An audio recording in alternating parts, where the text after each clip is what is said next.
Mayong hapon, nyaring nagapanguna nga balita. Groundbreaking ceremony ginpatigayon para sa ipatukod nga Uswag Residential Building sa Barangay San Isidro Haro.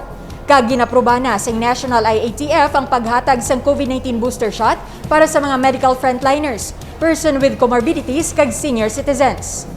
Duha ka 4-story Uswag low-rise residential building nga may 120 ka mga units ang igapatukod sa Barangay San Isidro Haro.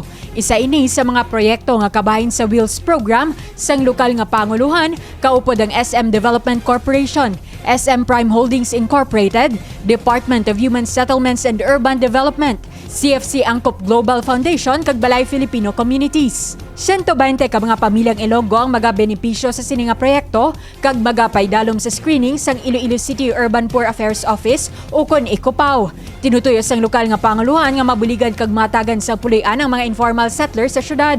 Ini nagapakita lamang nga padayon ng pag-uswag sang syudad sang Iloilo. Gin-aprubahan na sa National Interagency Task Force ang paghatag sa COVID-19 vaccine booster shot sa mga medical frontliners, senior citizens kag person with comorbidities. Ginpayag ni Mayor Jerry Treñas nga sa madason nga semana, posible magasugod ng paghatag sang booster shot sa mga nasambit nga prioridad paghatagan sini.